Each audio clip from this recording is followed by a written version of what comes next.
Hi, I'm Keith Cornett. You are in the CorvetteBlogger.com garage. On Saturday, we made our annual trip over to Orlando for the NCRS Winter Regional.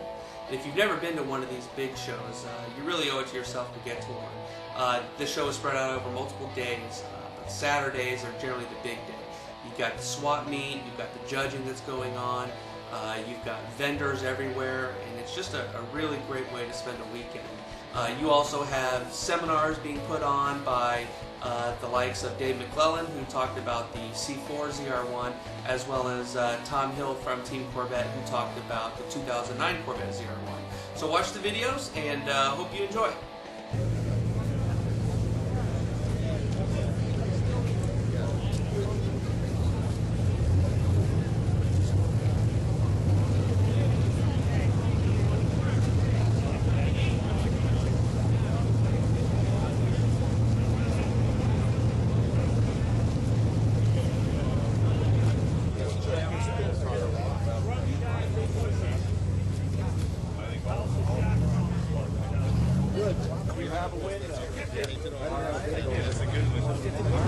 That's a fiberglass for 40 years. What? It'll be tough on this curve.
CorvetteBlogger.com? Yes. Okay. So we have to say hi to Adam. Uh-huh. He's selling, that's good. He's got the magic. And you get our two Corvettes. All about the vets. Did you drive your car out?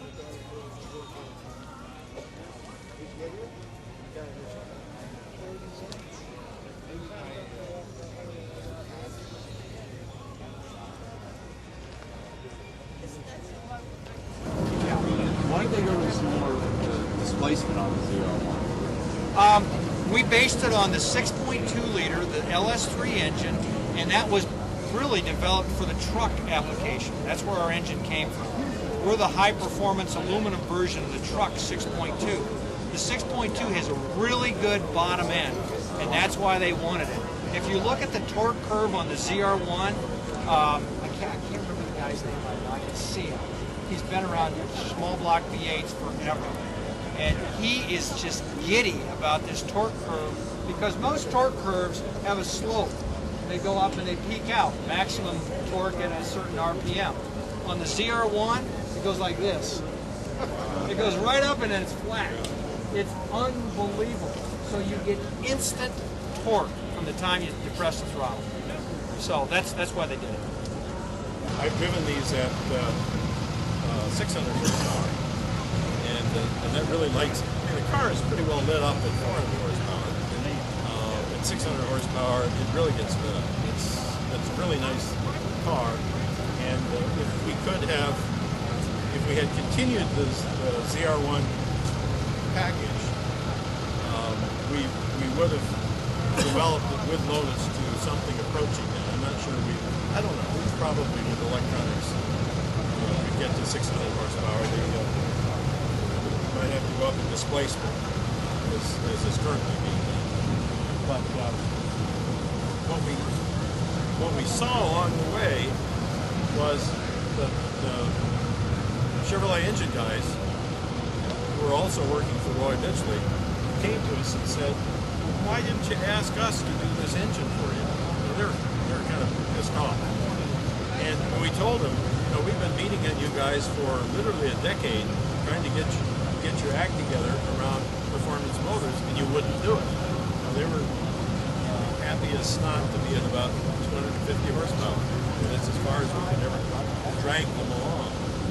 And so, under Anil Kulkarni at that time, they started to do some serious performance development, and they demonstrated 400 horsepower in the small block without displacement change. And so when we got to the C5, what we said to ourselves was,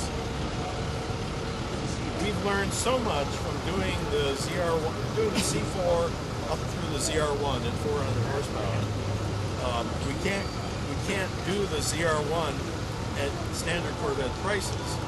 But if we do the next generation car right, the question is, can we take this high output small block, design a car uniquely around it that's smaller and lighter, because it is a smaller, lighter engine than this, and get ZR1 performance at standard Corvette pricing.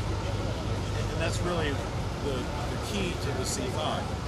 Well, that about does it for this edition of In the CorvetteBlogger.com Garage. We hope you enjoyed the video as always. Please fill out the comment form below. Let us know what you thought about it. We're planning on being back in 2 weeks for coverage of the Mecum Collector Car Auction, again in Orlando. And as well as stay tuned for, there's a lot of news coming out this week. You got Barrett Jackson Collector Car Auction. Of course, you got the introduction of the 2009 Corvette ZR1 that just happened. And of course, all the news that follows Corvettes, we will be there.